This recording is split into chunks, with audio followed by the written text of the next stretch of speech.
Debuting as shorts on the Tracey Ullman Show, The Simpsons eventually became one of the most successful and longest-running sitcoms in television history. Given that The Simpsons itself was a spin-off, it seems odd that, with the show's phenomenal success and numerous characters, that there hasn't been a spin-off from the series. But that's not due to a lack of trying. Despite having mocked the very idea of spin-offs, The Simpsons creative team have previously explored potential sister shows. Arguably the most notable of these was a proposed live-action Krusty the Clown sitcom, starring the voice actor behind the animated character Dan Castellaneta in the leading role. The series would have seen Krusty move to Los Angeles to host a talk show. Why do they call this a urine monkey? I just found out.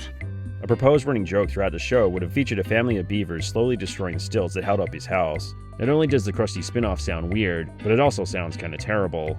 Instead of feeling sad and blue, keep a crusty smile on you. What the hell was that?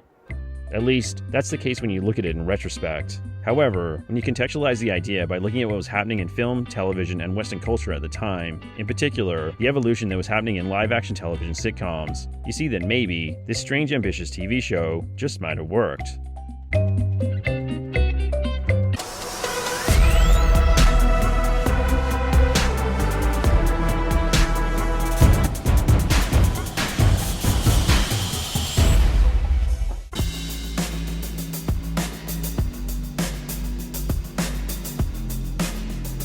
It was back in 1994 that Matt Groening began developing the Krusty spin-off.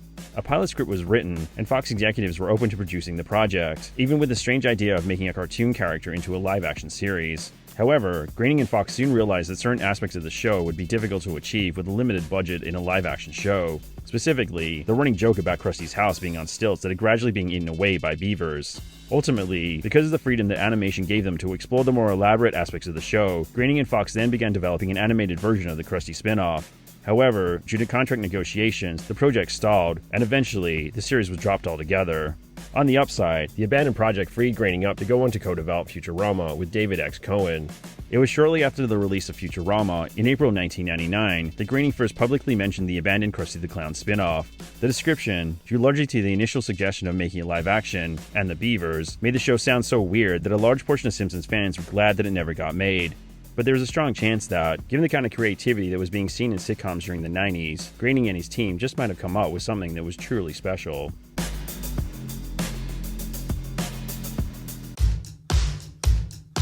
At the time that the Krusty spin-off was being developed, television, especially sitcoms, were going through a revolution of sorts. Since the early 2000s, thanks to shows like The Sopranos, Dexter, 24, Lost, and Desperate Housewives, television has been both well-respected and arguably the best medium through which to tell stories on screen, preferable to the once much revered medium of cinema. However, back in the 90s, television was well and truly seen as vastly inferior to film, given the limitations of television at the time, which was often due to the lack of budget and talent involved. Prior to the era, you rarely saw A-list actors on television, be it in sitcoms or television movies, and if you did, it's usually because their careers were on a downward spiral, hence his scene from Futurama. That's the joke. There was, however, a number of sitcoms in the 90s that managed to elevate the medium and illustrate that TV could be a powerful way of telling stories. Drawing inspiration from sitcoms during the era, the Krusty spin-off could have itself been one of these series that, ultimately, illustrated what could be achieved within the medium of television, which would eventually redefine the industry.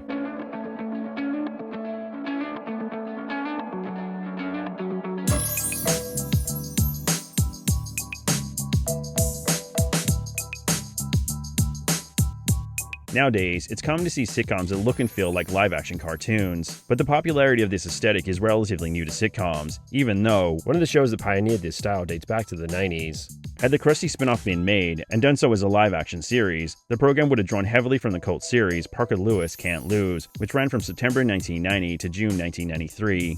The series depicts the misadventures of the titular character during their high school years. What do you have to say for yourselves? Despite being heavily influenced by the 1986 film Ferris Bueller's Day Off, the show's aesthetic was much more cartoony in nature, with offbeat camera coverage, fast-paced editing, bright coloring, quirky sound effects, and music cues. Found him. All of which were reminiscent of the highly stylized 1987 cult classic film Evil Dead 2.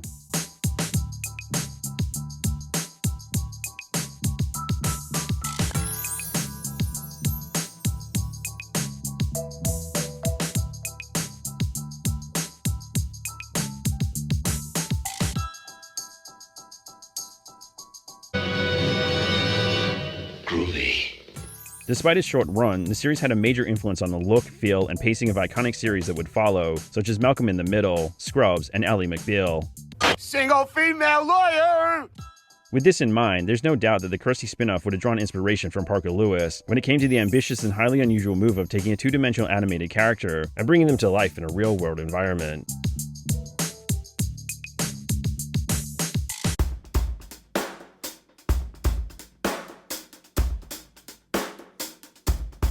When talk of the Krusty spin-off show began, a number of fundamentally crucial Krusty-related Simpsons episodes had been made. Perhaps the most important of these, especially in relation to a potential spin-off series, is the first episode of the fourth season, Camp Krusty, which first aired in September 1992. The episode follows Bart, Lisa, and various of the Springfield children when they attend Camp Krusty during their summer vacation, only to discover that the place is poorly run, causing the campers to ultimately rebel.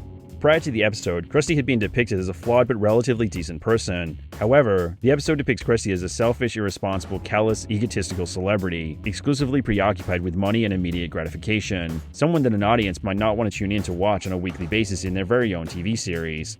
Yeah, all this stuff is fine. However, although TV viewers in the past were typically less inclined to want to watch unlikable characters in their sitcoms, by the early 90s the medium had changed dramatically, especially in relation to unpleasant characters, thanks largely to Seinfeld. The series aired from July 1989 to May 1998, and revolves around a fictionalized version of comedian Jerry Seinfeld. The series is widely regarded as one of the greatest and most influential sitcoms of all time, as the show essentially took all the rules of how and why a sitcom should work, and totally broke them, especially when it came to the likability of the main characters of the show. Someone help! Shut up, you old pig! Despite Krusty's obvious flaws, TV viewers in the 90s would have been more likely to tolerate, and possibly even celebrate, the misadventures of the self-destructive, often contemptible dysfunction of Krusty's life choices that invariably lead him to trouble, much like the star of another popular TV series from the era, Al Bundy. Married with Children ran from April 1987 to June 1997, and follows the dysfunctional lives of the Bundy family, with most of the stories following the misadventures of the head of the family, Al Bundy, whose efforts to improve his situation are invariably foiled by his bad luck and lack of self-awareness. Mr. Bundy, your permanent accommodations are now ready. Oh, great!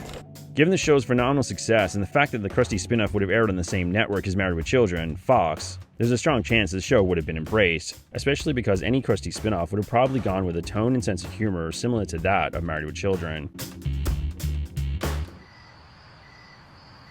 Nah, forget it.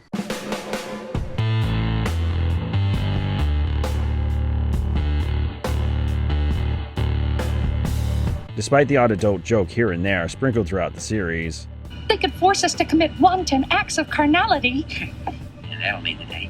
The Simpsons is, and always has been, predominantly a family show, with a relatively tame humor that people of all ages could relate to and enjoy. I love this show. However, it is notable that much of the adult or dark humor throughout the series has come from Krusty. Anybody here has herpes? Huh?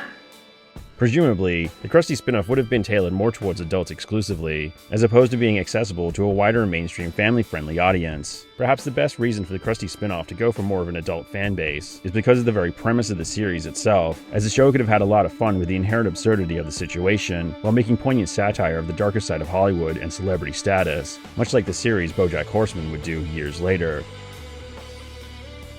You are all the things that are wrong with you. It's not the alcohol or any of the shitty things that happened to you in your career. It's you.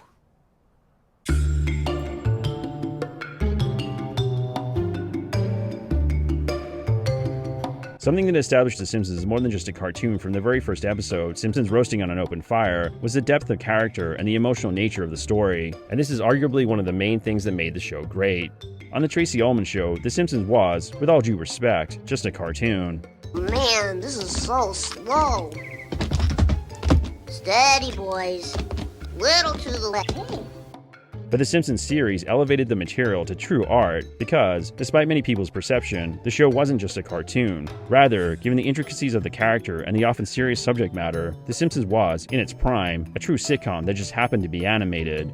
Whether directly or indirectly, the show was clearly influenced by the earlier series Roseanne, which aired from October 1988 to May 1997, and was briefly revived in a spin-off series of the same name from March 2018 to May of that same year.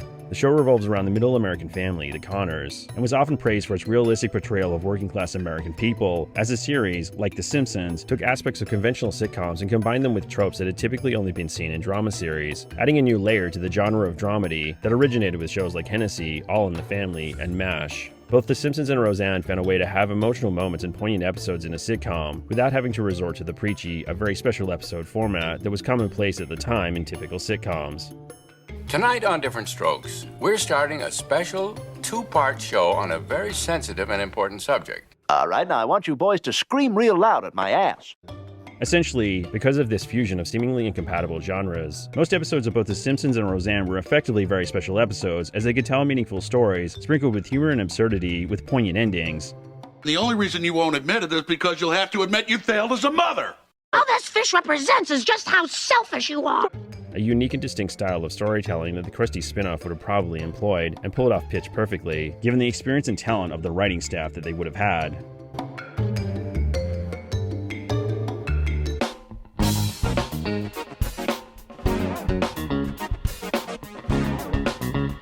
When it came to writing the script for the Krusty spin-off, Groening was the main author, but he had some help from an industry veteran. His co-writer was Michael Wheathorn, who, nowadays, is best known for his work on The Goldbergs, and is the co-creator of the series King of Queens. Even prior to working with Groening, Wheathorn was an accomplished television writer who had been working in the industry since the early 80s. During the era, he had worked on a number of successful sitcoms, including Family Ties, Cheers, and The Wonder Years. For his work, Wheathorn was recognized numerous times, including 5 Emmy nominations. Though he never won the award, he was nominated multiple times for his work on Family Ties, in addition to getting a nomination for his work on The Wonder Years, and a Writers Guild of America award in 1985 for his work on an episode of Cheers.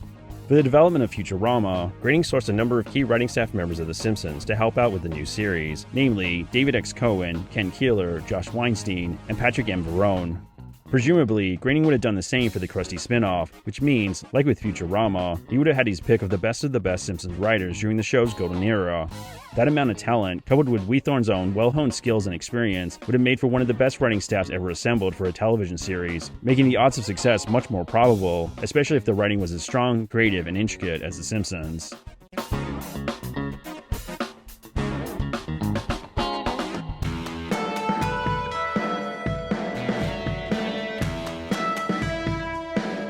Arguably, the most important sitcom of the 90s was The Larry Sanders Show. The series ran from August 1992 to May 1998, and it would have certainly been the most influential program on the Krusty spin-off if it had been produced, especially if it was live action. Gary Shandling was a co-creator and star of the series as the titular character. The show revolves around Sanders, detailing both his professional and personal life as a famous talk show host. Well, Alec used to actually date my ex-wife, Francine. Beyond receiving universal acclaim from critics, the series was distinct and groundbreaking for a number of reasons, including its single-camera format, the lack of a laugh track, and the use of cringe situational comedy. What? I saw your balls.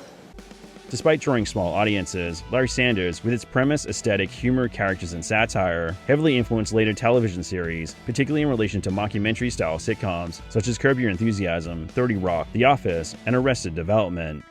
I'm afraid I just blew myself.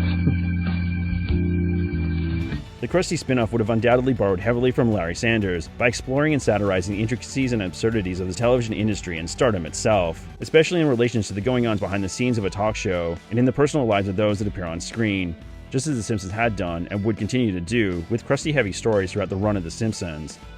Father, son, Papa Herschel, Daddy. Additionally, Larry Sanders features celebrities playing exaggerated parodies of themselves for both comedic and satirical effect, something which is now commonplace. I could take pictures of Suzanne Summers. What? She lies out naked. But it was groundbreaking at the time. Had the Krusty spin-off been made, it would have certainly featured celebrities, as numerous stars had already made appearances on The Simpsons, whether they were playing themselves or secondary characters. Presumably, numerous celebrities would have been glad to appear on the series. Whether they would have been willing to parody themselves would have been the only question, as The Simpsons, at that point, was typically favorable to guest stars to a point of pandering. Wow, Linda Ronstadt! Given the success of the Krusty-heavy episodes of The Simpsons, it's not hard to see how and why the Krusty spin-off would have worked as an animated series. Wasn't that a beautiful cartoon? Conversely, had they stuck with the live-action format, it would have been a little harder to see the true potential, until you really think about it. Admittedly, had the Krusty spin-off been a live-action and multi-camera sitcom, filmed before a studio audience, it's hard to imagine just how the show would have worked. However, had they chosen to go with a single-camera format like Larry Sanders, coupled with the cartoony aesthetic of Parker Lewis, in order to tell poignant stories about intricate characters as they already had done on The Simpsons, the show could have been one of the most distinct and interesting shows on television at the time, if not of all time.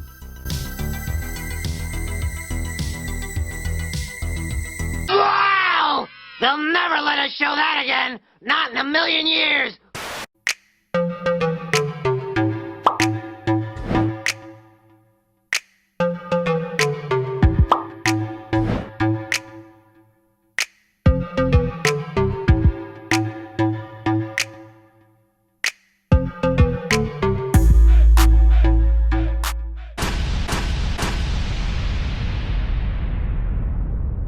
Anybody here have herpes? Huh?